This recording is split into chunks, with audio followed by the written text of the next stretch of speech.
Un saludo cordial a todos los que se han suscrito a este canal, sean todos bienvenidos al estudio y análisis de las Sagradas Escrituras. Se ha escrito mucho sobre la vida después de la muerte. Hubo un libro muy famoso en la época de los 70 llamado Vida después de la muerte, donde entre otras cosas se enseñaba que había vida después de la muerte, y se le ha llamado a esta condición experiencias cercanas a la muerte, y son experiencias lúcidas testificadas por personas que han estado a punto de morir o que han pasado por la muerte clínica y sin embargo ven su cuerpo muerto, lo ven desde su espíritu o alma entre comillas, y luego estas personas viajan al espacio a través de un túnel con un punto brillante en el fondo y se encuentran con pasajes paradisíacos o se encuentran en ese viaje con familiares muertos, luego regresan al cuerpo y dicen que hay vida en el más allá. ¿Qué pretende el diablo hacer con estas cosas? Poner a Yahweh, como ya les dije ayer, como un mentiroso, poner a la Biblia como mentirosa, no digna de confianza, y creer de todo corazón de que hay vida en el más allá, después de la muerte. Haciendo una investigación acuciosa, científica de esta condición, todo lo que hemos estudiado, la anatomía, fisiología, hemos aprendido que el cerebro se alimenta de oxígeno y cuando la persona muere, a los pocos minutos deja de recibir oxígeno el cerebro y muere. Si muere el cerebro, no hay cognición, no hay conocimiento, ni del entorno ni nada de lo que está alrededor. Por eso hay varios cardiólogos que dicen que es un estado especial de conciencia en que la persona entra ante la amenaza de la muerte física, psicológica o emocional. Muchos cardiólogos dicen esto. Hay otras disciplinas científicas que tienen una posición parecida de estas personas que mueren y luego vuelven a la vida y cuentan lo que ha sucedido en el más allá. Esto es lo que dijo un grupo de cardiólogos de lo que pasa con la persona cuando muere. Otro tipo de personas, otras disciplinas que son científicas, y las voy a citar a continuación para que ustedes vean que no solamente esto es algo de una creencia.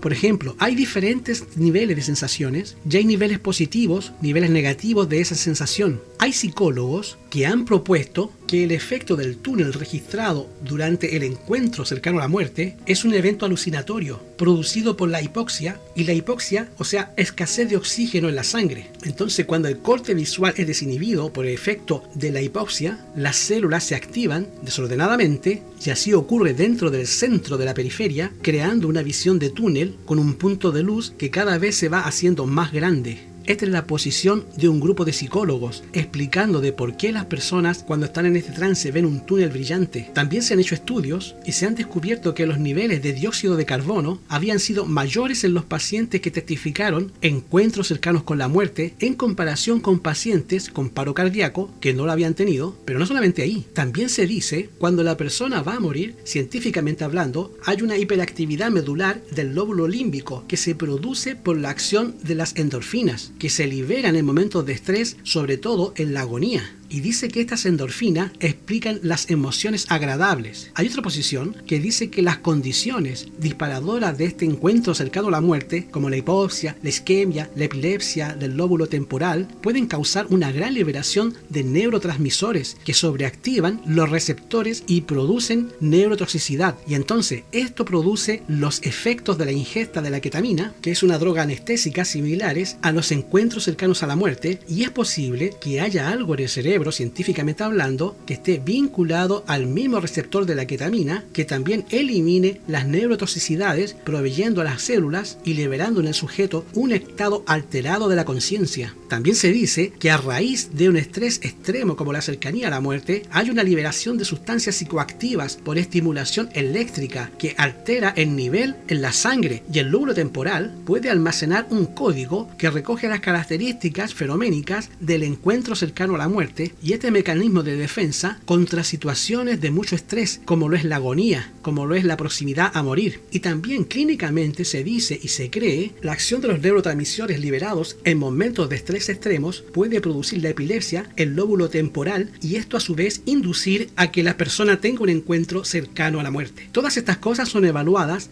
en diferentes disciplinas de la ciencia. Hay psiquiatras que dicen que el encuentro cercano a la muerte consiste en un síndrome de despersonalización, donde la mente está buscando defender al sujeto contra la ansiedad de la muerte, colocándolo en una perspectiva de pensador como si estuviera muriendo, y algunos autores dicen que la persona fabrica inconsciente o semi-inconscientemente una experiencia visual del entorno físico mundano que desaparece ante la pérdida de la conciencia física. Y no solamente esto, sino que se ha enseñado que el encuentro cercano a la muerte son reminiscencias del nacimiento, y hace una comparación con los típicos elementos feroménicos con algunos momentos del parto, el paso por el útero, la sensación de volar a través de una oscuridad y el túnel, que es la vagina, para llegar a la luz del exterior, donde hay una figura radiante esperando, en este caso, el personal médico de obstetricia. Todos estos son criterios de lo que cree la ciencia con relación al encuentro cercano a la muerte. Y querido suscriptor, todo esto está interrelacionado con lo que la Biblia dice. Su memoria es puesta en olvido. Lo más que puede durar un cerebro funcionando después del cuerpo morir es apenas 3 minutos, si acaso 4, porque el oxígeno se va. Y si se va el oxígeno, se va el pensamiento. Esto lo sabe todo el mundo que ha estudiado, aunque sea un bachillerato, una secundaria. La mente no puede preservar los recuerdos si no hay oxigenación en las neuronas, en el cerebro. Por eso es que la Biblia dice: en aquel día perecen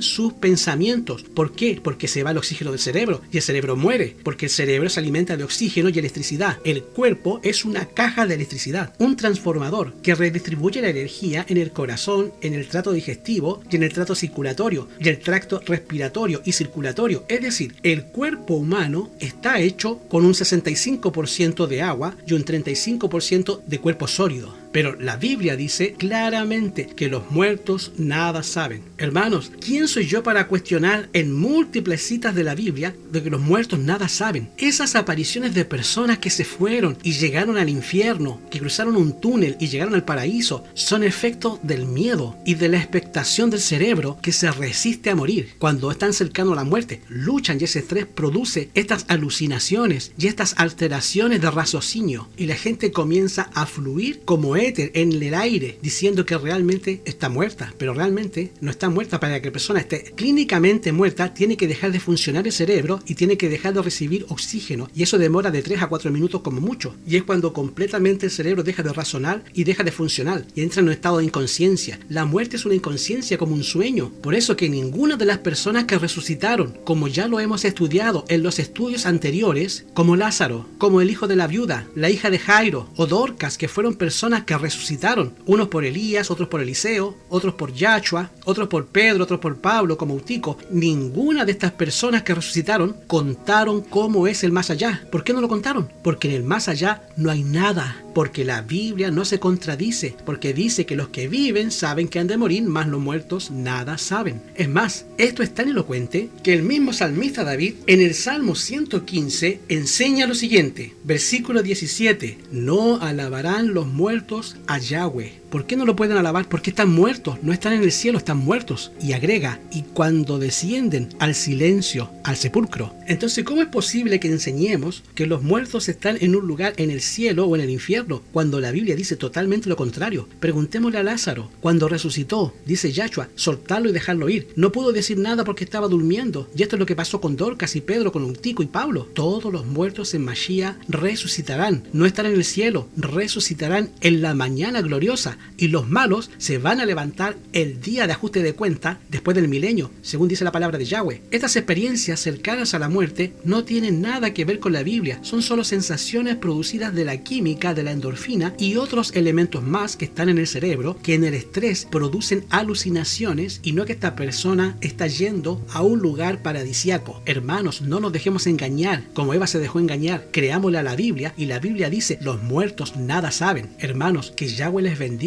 Suscríbase a este canal de YouTube Ahmed Naharwadi y continuemos mañana estudiando eventos importantes de las Sagradas Escrituras que serán de mucha bendición para tu vida y la salvación de muchos. Que el Eterno les bendiga, que el Eterno les dé shalom.